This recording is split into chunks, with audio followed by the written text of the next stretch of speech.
नमस्कार दोस्तों, स्वागत है आप सभी का आपके अपने यूट्यूब चैनल ऑब्जेक्टिव सेंटर पर। जैसा कि यहाँ पर आप लोग देख पा रहे होंगे, हमारा जो एडवर्टाइजमेंट है ये हमारा NPCIL NAPS यानी कि Narora atomic power station HRM 01/2021 जो हमारा एग्जाम डेट जारी कर दिया गया है। और कल भी यहाँ पर कल के डेट में भी एग्जाम डेट और एडमिट कार्ड जारी किया गया है, जो कि stipendiary training category second operator category वालों का था।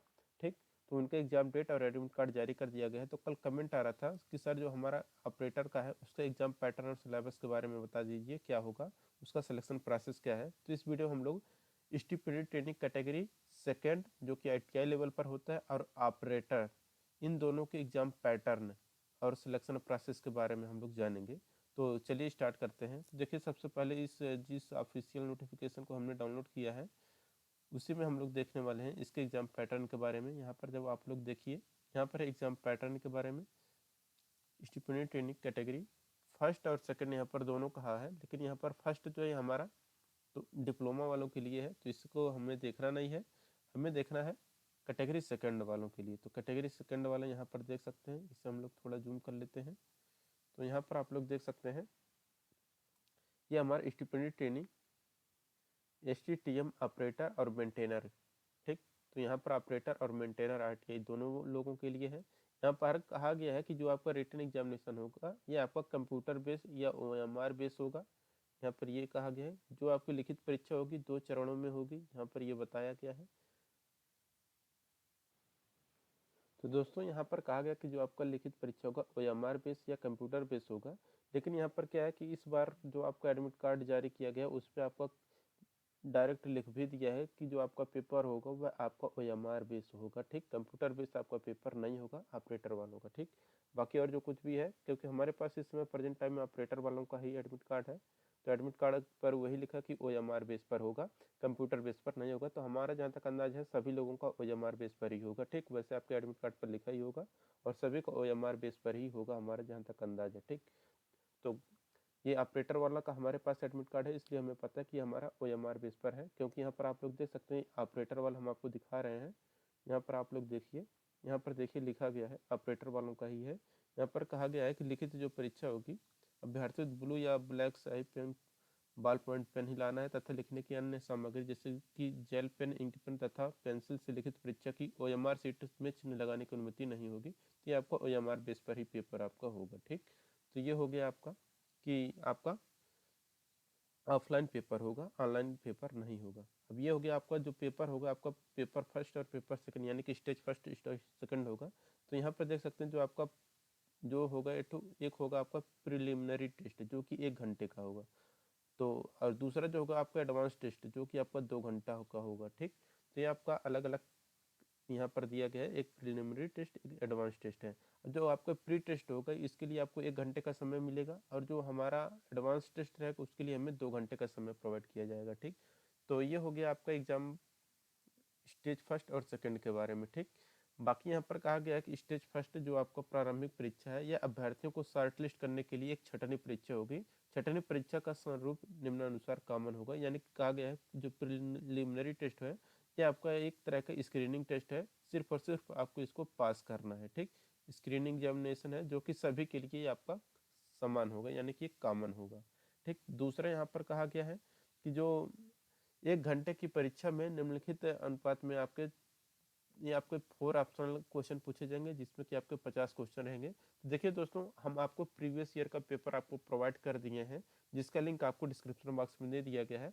तो ITI वालों के लिए भी और ऑपरेटर दोनों लोगों के लिए हमने ऑफिशियल प्रीवियस ईयर पेपर हमने प्रोवाइड कर दिए है, लिंक आपको डिस्क्रिप्शन बॉक्स में दे दिए, आप वहाँ से जाके चेक भी कर सकते हैं कि स्टेज फर्स्ट और स्टेज सेकंड दोनों में किस तरह के क्वेश्चन पूछे गए थे। ठीक, तो ये हो गया।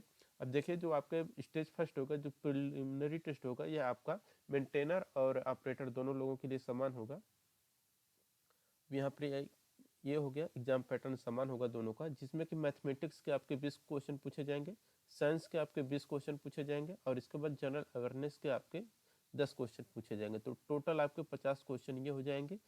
प्रिलिमिनरी टेस्ट यानी कि जो आपका प्री टेस्ट होगा इसके लिए आपको समय मिलेगा 1 आवर यानी कि 60 मिनट का आपको समय प्रोवाइड किया जाएगा। ठीक, तो ये हो गया आपका इसके बारे में। बाकी और हम आपको बता रहे हैं यहाँ पर आगे कि प्रत्येक यहाँ पर माइनस मार्किंग होगा कि नहीं, इसके बारे में भी हम लोग बात कर लें।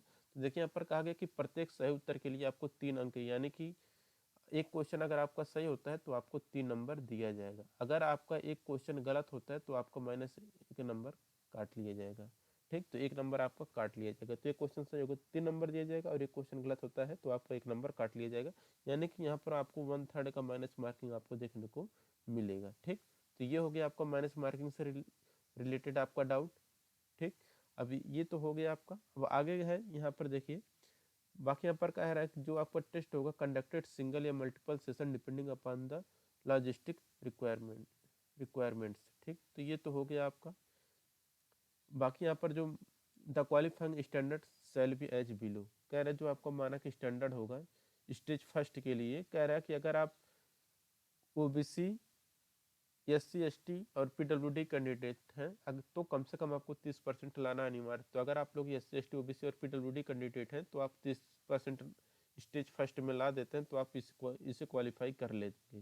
ठीक, अगर आप अनरिजर्व कैटेगरी, जनरल कैटेगरी या EWS कैटेगरी है तो कम से कम आपको स्टेज फर्स्ट में कम से कम 40% नंबर लाना अनिवार्य है, तभी आप लोग स्टेज फर्स्ट क्वालिफाई होंगे और स्टेज सेकंड में आप लोग बैठने पाएंगे। ठीक, अब देखिए यहाँ पर है तो यही हो जाएगा कि, अब देखिए यहाँ पर कहा गया कि 40% से कम अंक पाने वाले सामान्य और EWS श्रेणी के तथा 30% से कम अंक पाने वाले अनुसूचित जात, अनुसूचित जनजात, अन्य पिछड़ा वर्ग और यहाँ पर है PWD कैंडिडेट श्रेणी के अभ्यर्थी छटनी में चरण 2 की परीक्षा से बाहर हो जाएंगे। तो अगर आप लोग जनरल कैटेगरी, EWS कैटेगरी तो कम से कम 40% लाना अनिवार्य है। EWS अगर आप SC ST OBC और PWD कैंडिडेट हैं तो कम से कम 30% लाना अनिवार्य है, तभी आप लोग स्टेज 2 में बैठने पाएंगे, अन्यथा आपको निकाल कर बाहर कर देंगे ये लोग। ठीक, बाकी यहाँ पर एडवांस टेस्ट के बारे में भी हम लोग बात कर लेते हैं। अब एडवांस टेस्ट के बारे में यहाँ पर बताया गया है कि जो आपका एडवांस टेस्ट होगा इसमें आपको जो समय प्रोवाइड किया जाएगा वह 2 घंटे का इसमें समय आपको प्रोवाइड किया जाएगा।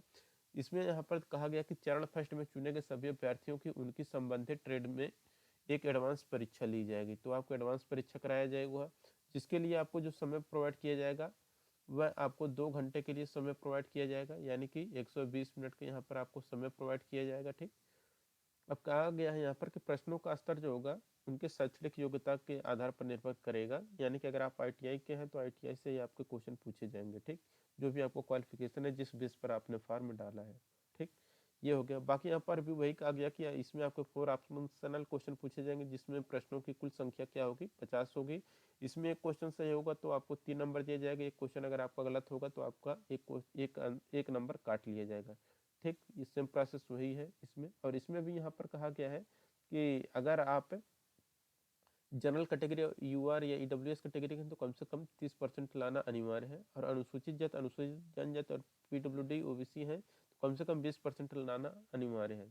ठीक, बाकी यहाँ पर कहा गया है जो कुछ भी किया तदनुसार अगर 30% से कम पाने वाले सामान्य श्रेणी या EWS के एवं 20% से कम अंक पाने वाले अनुसूचित अनुसूचित जन, अन्य पिछड़ा वर्ग और PWD कैंडिडेट के अभ्यर्थियों को छठवीं में चरण 3 के लिए बाहर हो जाएंगे। ठीक, तो अगर आप इससे कम लाते हैं तो बाकी कहा गया कि चरण 2 जो आपको स्टेज सेकंड होगा उसके पश्चात क्या होगा कि योग्यता क्रम सूची में केवल चरण 2 में प्राप्त अंकों के आधार पर तैयार की जाएगी, यानी कि जो आपका मेरिट लिस्ट तैयार किया जाएगा वह सिर्फ और सिर्फ स्टेज 2 ओनली, यानी कि सिर्फ और सिर्फ स्टेज 2 पर ही आप लोगों का मेरिट लिस्ट यहाँ पर तैयार किया जाएगा। ठीक, उसी के आधार पर आप लोगों को स्टेज 3 में आपको बुलाया जाएगा। ठीक, बाकी यहाँ पर कहा गया कि अगर किसी स्टूडेंट का अगर अंक समान होता है तो उसमें ये लोग वरीयता कैसे देंगे इसके बारे में यहाँ पर बताया गया है।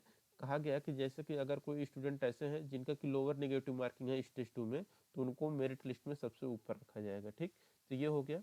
बाकी और यहाँ पर कहा गया है कि जो भी स्टूडेंट ऐसे हैं जो कि स्टेज फर्स्ट में हायर मार्क पाए हैं उनको भी मेरिट लिस्ट में ऊपर रखा जाएगा, और जो स्टूडेंट ऐसे हैं जो कि लोअर नेगेटिव की हैं स्टेज फर्स्ट में उनको भी मेरिट लिस्ट में ऊपर रखा जाएगा, और जो स्टूडेंट ऐसे जो कि positive mark mathematics stage first में ज़्यादा नंबर लाए हैं उनको भी ऊपर रखा जाएगा, और जो कि साइंस स्टेज फर्स्ट में ज़्यादा नंबर लाए हैं पॉजिटिव मार्क उनको भी वरीयता ज़्यादा दी जाएगी। अब आगे यहाँ पर कहा गया है कि कैंडिडेट अभ्यर्थी को प्रारंभिक एवं एडवांस परीक्षा एक ही दिन में देनी होगी।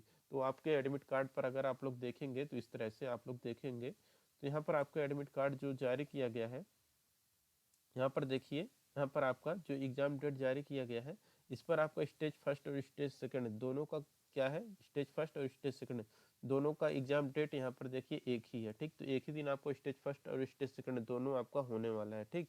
बाकी यहाँ पर हम आगे आपको बताते हैं। तो स्टेज फर्स्ट और स्टेज सेकंड दोनों एक ही दिन में देनी होगी, ठीक। और आगे यहाँ पर लिखा गया है, एक तो आपका कह रहा है कि एक तो आपका अपराह्न में होगा, दूसरा आपका सायंकाल में होगा, ठीक। बाकी यहाँ पर स्टेज 3 के बारे में भी यहाँ पर बताया गया, कह रहा है कि skill test for stipendiary training STTM maintainer वालों के लिए है। तो मेंटेनर वालों के लिए यहाँ पर कराया जाएगा, ठीक। तो ये मेंटेनर वालों के लिए स्टेज 3 होगा स्किल टेस्ट। यहाँ पर कहा गया कि चरण 2 के पश्चात तैयार की गई योग्यता क्रम सूची के आधार पर प्रत्येक ट्रेड के संबंधित अभ्यर्थियों को कौशल परीक्षा के लिए शॉर्टलिस्ट किया जाएगा। और यहाँ पर कहा गया कि कौशल परीक्षा केवल अर्हक प्रकृति की होगी, जिसके आधार पर आगे जाना है या नहीं जाना है का निर्णय होगा, यानी कि गो या नो गो बेसिस पर ये आपका होगा, ठीक। तीसरे यहाँ पर कहा गया है कि कौशल परीक्षा में शॉर्टलिस्ट किए गए अभ्यर्थियों की संख्या चरण 2 के योग्य अभ्यर्थियों की संख्या पर निर्भर करेंगी, परंतु यह प्रत्येक पद में रिक्तियों की संख्या के 5 गुना से ज्यादा नहीं होगी। तथा टाई होने की स्थिति में कौशल परीक्षा के लिए शॉर्टलिस्ट किए गए अभ्यर्थियों की संख्या 5 गुने से अधिक हो जाएगी, ठीक। तो यहाँ पर ये लोग कह रहे हैं कि जितना भी नंबर ऑफ वैकेंसी है उसका 5 गुना स्टूडेंट ही हम लोग बुलाएंगे स्किल टेस्ट के लिए, उससे ज़्यादा हम लोग स्टूडेंट को नहीं बुलाएंगे स्किल टेस्ट के लिए, ठीक। लेकिन कह रहा है कि अगर किसी भी स्थिति में अगर 2 स्टूडेंट के पोजीशन अगर सेम आते हैं तो उस स्थिति में 5 गुना से ज़्यादा स्टूडेंट हो जाएंगे, ठीक। ये कहा गया। बाकी आगे कहा गया कौशल परीक्षा उत्तीर्ण करने वाले अभ्यर्थियों को शॉर्टलिस्ट कर चरण 2 में अर्जित अंकों के आधार पर योग्यता क्रम में पैनल में रखा जाएगा। तो ये हो गया आपका एग्जाम पैटर्न और सिलेबस के बारे में सब कुछ ये हो गया। तो हमें आशा है कि आप लोगों को ये सब कुछ समझ में आ गया होगा। और दोस्तों हम आपको बता देते हैं कि अगर आपने हमारा ऑब्जेक्टिव सेंटर जीके चैनल अगर आप लोगों ने सब्सक्राइब नहीं किया तो आप लोग उसे जरूर सब्सक्राइब कर लें, या फिर यूट्यूब पर आप लोग सर्च करके भी इसे सब्सक्राइब कर सकते हैं। उस पर क्या है कि हमारा नॉन टेक्निकल का पोर्शन कराया जाता है, तो उस चैनल को आप लोग जरूर सब्सक्राइब कर लीजिए। और देखिए जो प्रीवियस ईयर का पेपर है उसका लिंक हम आपको डिस्क्रिप्शन बॉक्स में दे दिए हैं, आप वहां से जाके अपना प्रीवियस ईयर का ऑफिशियल पेपर देख सकते हैं, किस तरह से आपके एग्जाम में क्वेश्चन पूछे गए थे। मिलेंगे नेक्स्ट वीडियो में। Thank you.